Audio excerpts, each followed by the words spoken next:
All right. Well, welcome everyone to Money and Meaning, Kinder Institute of Life Planning's blog, where we tell the stories of registered life planners from around the globe. I'm Lora Woodward, Communications Director for Kinder Institute, and this is our I'm a Registered Life Planner series. I'm thrilled today to be joined by Ian Bloom, owner and financial life planner with Open World Financial Life Planning based in Raleigh, North Carolina. Welcome, Ian. Thanks for having me, Laura. Yeah, my pleasure. So, Open World Financial Life Planning. Tell me, what do those 5 words mean to you?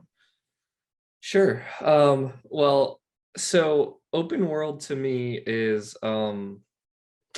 so it's my firm, and it's my attempt at bridging the gap between what is traditionally like a semi-resistant community to financial planning, which is highly technically proficient people. Nerds is who I say I do financial life planning for nerds. And the reason I find that community is a little bit resistant maybe to working with traditional financial planners is because a lot of the people in that community are numbers people anyway, right? Mm-hmm. So they spend a lot of time online doing their own research, and they're like, well, I can manage my own investments. Why would I need somebody to do financial planning for me? Because they make that maybe false conflation that those two things are the same.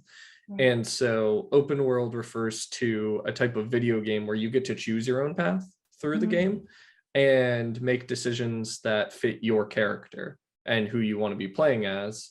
Famous games like this are The Elder Scrolls 5 Skyrim, and Mass Effect, and those sorts of things. They have some linear, quests to them, but largely you're picking your own way. And I think that fits financial life planning really well, right? Where there are ultimately different ways you can take your personal journey.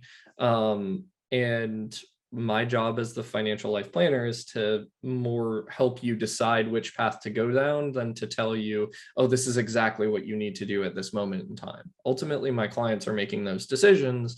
It's just me helping provide them with extra knowledge or tools or ways of thinking about things that lets them make those decisions confidently. Yeah, that's a great explanation. So, what initially drew you to Kinder Institute of Life Planning's curriculum and methodology? So like 7 years ago when I got into the profession, I actually knew I was going to be an RLP. That Okay. was why I became a financial planner. I was Wow. working with a mentor at the time his name's Steve Brody. He was an RLP, CFP, CHFC, and a bunch of other letters. Now he's a PhD and some other stuff too. So he's got a lot going on. And so when I joined his team back at MetLife about 7 years ago, he came into it knowing not only was I going to be a financial planner, not a financial salesman, but also a life planner, because that's where he knew his work was most suited. And that's actually what initially drew me into the profession. I was a psychology major, and I decided at the time that I knew that I wanted to do something to help people, but I didn't necessarily want to go get a PhD and become a therapist. So this was somewhere where I felt like my skills were really well suited at being, very people focused, but also not afraid of numbers, a nerd myself. And then also, I just wanted to be really focused on my clients. So I knew that the RLP was a designation I was going to seek out right from the beginning. So. Oh, wonderful. Yeah.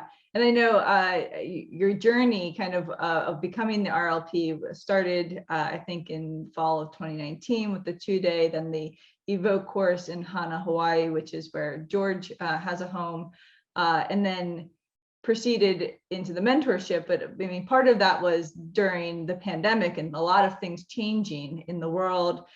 So how did life planning help guide you personally through some of the changes that were happening in the world?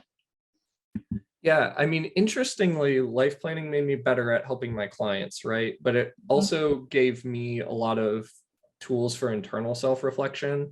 At the beginning of the pandemic, I was going through the end of a marriage, and I was, still in the startup phase of a business, and, there was also a pandemic going on. So I had a lot of internal turmoil I was going through, and it was really helpful to be able to use some of the ideal day, week, and year exercises, be able to ask myself the 3 questions, and then really assess what's important to me, so that I knew that as I was building my business and building out my personal personal life, right? Like kind of putting the pieces back together, Mhm. that it was going to be a life that I wanted to live, right? That I wasn't designing for the purpose of anybody else, so to Mhm. speak. And that would make me happy. And turns out 2 years later, definitely has.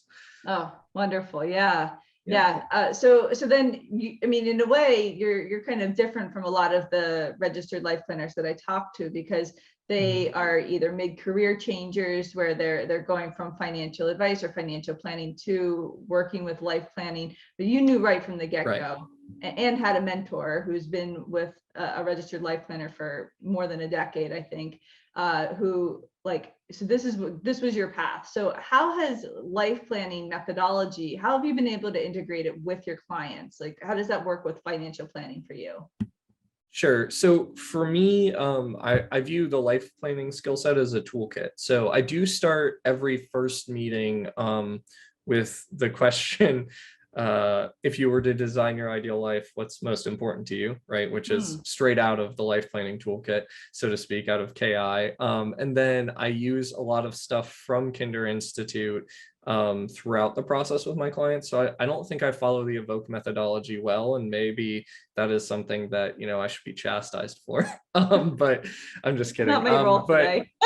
yeah, but I would say that I use every piece from, you know, taking the clients through the initial vision work all the way through obstacles throughout the process, and I do it less as individualized meetings. I usually use the skills when I can detect that the clients need it. So if a client comes to me and it's clear that they have a direction problem, man, the vision meeting is so helpful, right? Because if anybody's lacking direction in their life and you can sit with them for an hour or two and just talk about what it would be that would make them happy, and then bring that, you know, into a vision for them, they leave that meeting incredibly inspired. And that has nothing to do with the financial planning part of it and everything to do with the life planning, right? And then obstacles, the obstacles framework is just really, really helpful at lots of points in a financial planning process. So, you know, I am challenged to think of a client that didn't come to me with an obstacle, because ultimately clients are coming to us to solve problems, right? So when a client comes to me and we're, you know, 3-4 meetings in and they go, well, how are we possibly going to do this? I'm like, that's a great question. How are we going to do this? Right. And you start working with them on that stuff. And sometimes the answer is, you know, it is pretty transparent, but sometimes you really have to get in the weeds with them and figure out, okay, now how is it that we can take the first step towards resolving this? Right. And again, that's where those frameworks become so helpful. So yeah, I think Evoke has been super helpful throughout my process, though I wouldn't say that I do it in the traditional structure. Okay, yeah, that's helpful for people to hear. Because yeah, it is ultimately, we're giving you skills, but we ultimately want you to integrate that into your practice so that you Right. own the skill set, and feel comfortable at all points in delivering it. Absolutely. And it's, I think, one of the things that people focus on in the training, and this is just, you know, in reflection, thinking about, you know, people are always so focused on what is the next step in every part of the training. And the answer, once you actually get out and start using the evoke methodology and using the tools, is like, oh, the next step is whatever the client needs, right? Exactly. So you have a process and you can always refer back to the process when you don't know what the next step is. But ultimately, most of the time, if you're doing really good life planning and spending time thinking about what's right for the client, they're going to just basically tell you where you need to Yeah. take the next part of the conversation, right? And then you can advocate for them in the ways that, you know, the evoke methodology teaches you to. Yeah, yeah, that's a great way to put it. And so what might be some of your client success stories related to life planning? Oh man. I've had clients move all the way across the country to be with family in the middle of a global pandemic over the last 2 years. So that'd be one of them. Hmm. I've had I just recently had a client not only get his dream job, but get it at his dream company for $50,000 more, Wow. which was crazy. So it depends. I mean, client success stories are really interesting because thankfully I'm in a place where most of my clients have success stories or are working towards them. But I would say that I think most of the client success stories come down to honestly just the creative problem solving that you get from actually thinking through things with clients as opposed to prescribing financial solutions and then, leaving, so to Yeah. speak, mentally, right? I think most of it comes back to spending time with them, and that's where clients will kind of tell you what they want, and then your job is really just to help them figure out how to do it. I mean, I like I said, with the client that moved all the way across the country, he was a personal friend, really good client, and we knew that was an eventual game plan for him, but we started doing math. Yeah, you could stay here in Seattle and be earning lots more money for a little bit longer, but you could also be in North Carolina with all the people close to you wanting to live your best life, right? Um, and so far, I think they're a lot happier being close to family. I mean, they spent 6 months living with family to make the transition happen, Yeah. but once they made the transition happen, it's been very powerful for them, and so it's good. Yeah, yeah, and it's great because as a financial life planner, you're the one who, I mean, we always say, you're the guide and the client is the expert, but you're doing a wonderful job, Ian, of just showing how you personally are there for your clients, and you're Sure. listening to them and you're allowing them to tell you where they want to go, and you're totally there in support of them. Yeah, that's ultimately what we're supposed to do as financial planners anyway, under the term fiduciary, right? But I think that life planning is just the next step in giving you, the emotional skill set to be there for your clients in a way that maybe the CFP doesn't necessarily teach you. Yeah, So, no, that's a great way to put it. So in a way, like a lot of your because when you go through our registered life planner designation, we actually work on you as a person, and we give you the skill set right. to work on your clients and help them live into the lives that they want. But you Mhm. also go through the process yourself, because we want you to walk the walk. We want you living your life plan. So how has your personal life changed as a result of being life planned through our training? Sure. Well, as I kind of alluded to at the beginning of the call, I went through a big relationship change as a result of life planning. Realized that I wanted a different life than my partner at the time did, and so that was difficult, but it was the right thing.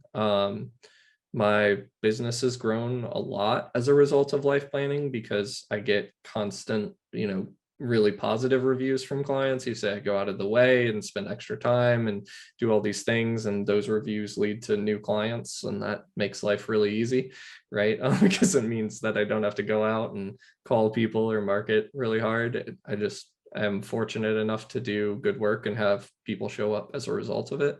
Yeah. And then I think in my personal life, it's led to a bigger focus on free time. I think at the time before I started my training with the Kinder Institute, I was in kind of a startup mode with my business where I was working a lot, like probably 12, maybe 13 hours a day during the work week. And so I was getting to the office and then working till like 7 o'clock at night. Um, and now I do very little of that. My schedule's been pulled back a lot. I do a lot more writing. I do a lot more developing things that I'm excited about. Right now, I'm working on a financial wellness like adventure game Oh, that's going to be nice. text-based that I'm going to give out for free on my website once it's finished, which is very early stages. So no, I'm not necessarily anywhere near releasing it, but I get to work on fun projects like that and focus more of my time on things that are rewarding to me, like friends, family, my partner, that sort of thing, as opposed to worrying about, everything else that was putting pressure on me before. So Yeah. I Oh, think that's that's so been a great to big change hear. in me. It sounds like there's just so much more energy in your life to, give Mm, to your community, to give to your partner, to put into your business and provide to your clients, because you're filling yourself up with all of the things that you love to do. And that's one yeah. of the cool things I keep hearing about from other registered life planners who have gone through our process, is that when they're living their life plan, all of a sudden they just are able to access this like boundless amount of energy that just allows them to continue to just do the things that they want. I mean, I see this in George all the time. I mean, he is an ideas guy. Like, he is constantly coming up with new stuff. And he's able to do that because he's figured out how to live into what he wants for himself. And it sounds like you've really tapped into that. Yeah, I mean, when you feel very fulfilled, it's really easy to convince yourself to go and do things, right? When you feel unfulfilled by the things that you're requiring yourself to do every day, it's really hard to wake up with a smile on your face and want to get stuff done. And I'm not a morning person, so I still don't wake up with a smile on my face, but you can find me with a smile on my face by about 10 a.m. every day. So what would be one piece of advice that you wish you could have known when you were like starting out your life planning journey, and that you'd like to share with new registered life planners? I think the biggest piece of advice that I have is just to look at the ways that the tools can help your clients, right? But then also, as we've alluded to a lot throughout the call, is don't be closed off to the changes that you should be making in your life. I think what starts off, at least in the 5-day for our group, was a lot of people came into it thinking this is a business thing. I'm going to get a lot of skills out of this. And almost everybody left that training going, oh, this is a business and a personal thing. And I've learned a lot about myself this week, right? Yeah. And so being open to that back half, that feeling of like, okay, this was good for me, and I've learned a lot about myself, and now I see why it's important that I went through this training, and being ready to take something and make some changes based off of that is really powerful. Because if you ignore that part of yourself that is trying to be actualized, so to speak, to use a psychological term of self-actualization, then you won't get that fulfillment out of the process, and you will still feel constrained or rushed or pressured or whatever when you come back, right? And to some degree, those pressures are still going to be there, right? Life is still chaotic and has a lot of pressures coming at us from different ways. But if you, like you were saying, live into yourself a little bit more, it makes it a lot easier to cope with all of it. Yeah, that's really well stated. Yeah. Thank you. So anything else? No, just I highly encourage people to go through the training. It was really big for me, and I'm sure it'll be big for you too.